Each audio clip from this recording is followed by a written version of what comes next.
Chapter 11. Hamaguchi saves the villagers. Along the sea coast in Japan, earthquakes are sometimes followed by terrible tidal waves and tsunami. This wonderful story of sacrifice and alertness tells us such tidal wave that struck a small village in Japan. Long ago, an old man whose name was Goi Hamaguchi lived in a village in Japan. His farmhouse stood on the edge of a plateau, a flat open space high up on the side of a mountain. Behind his house, the mountain stood still higher and full of dense forest. In front, it sloped gently down the sea.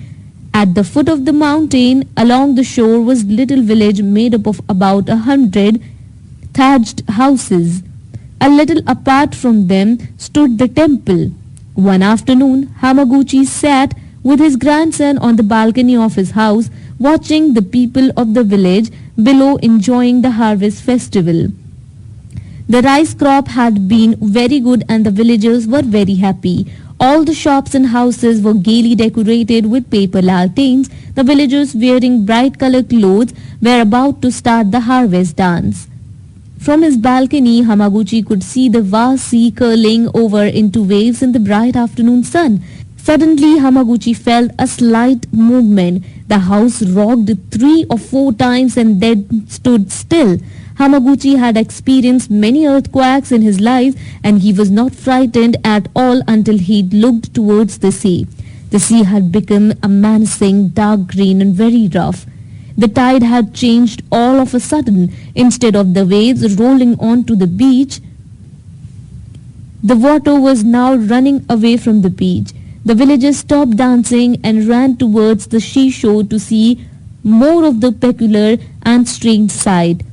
None of them knew what this strange thing meant, but the old man on the mountain side had seen one such sight when he was a little boy.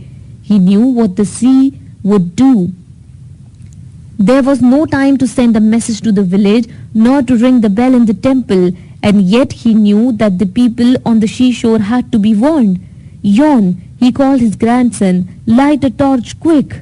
The young boy was puzzled and he asked no question. He lit the torch at once. The old man ran to the fields where hundreds of rice sacks were sacked. He ran from one sack to another, applying the torch to each. The dry sacks caught fire quickly. Soon the flames were shooting upwards and the smoke was rising in great columns to join the clouds in the sky. Jan ran after his grandfather, shouting and crying, "Grandfather, why are you setting fire to our own rice?" The old man had no time to answer. He just kept putting one stack after another on fire. The strong wind carried the sparks farther and farther till the whole field was ablaze. The priest in the temple saw the fire and started ringing the bell. The people turned from the sea to see why the bell was ringing all of a sudden. In Japan, it is the duty of everyone in the village to help when there is a fire. No sooner did the people see the Hamaguchi's stack of rice on fire, they ran towards his field like an army of ants. Young men and boys, women and girls, old folks, mother with babies on their backs, even little children, they all climbed the mountain to join the race to put out the fire. But by the time they reached the plateau, it was already too late. The flames had destroyed the entire harvest and turned everything to ash. "It's too bad," the people exclaimed. "How did this happen?" "Grandfather did it," cried the young boy. "He lit each stack of rice. He has gone mad." The people were amazed. They couldn't believe what they had heard. They started at Hamaguchi. "You did this," they cried. "You set fire to your own fields." "Look towards the sea," said the old man, "and you will know why I did it." The people turned and looked. Far out they saw a great wall of water sweeping towards with a great force and speed.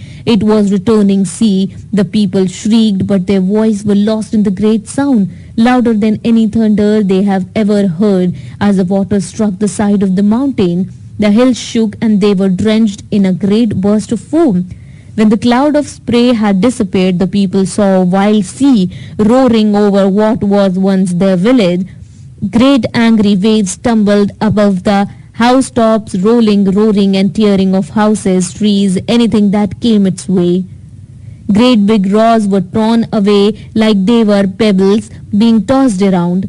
Again the wall of water struck and again, but with less force each time.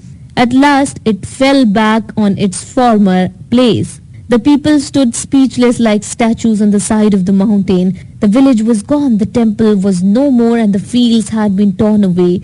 Nothing was left of their homes but a few straw roofs that floated on the water. However, precious human lives were saved on the mountainside by the timely act. The people now realized why old Hamaguchi had set fire to the rice. There he stood among them, as poor as any. Full of gratitude, all these people fell on their knees to thank him.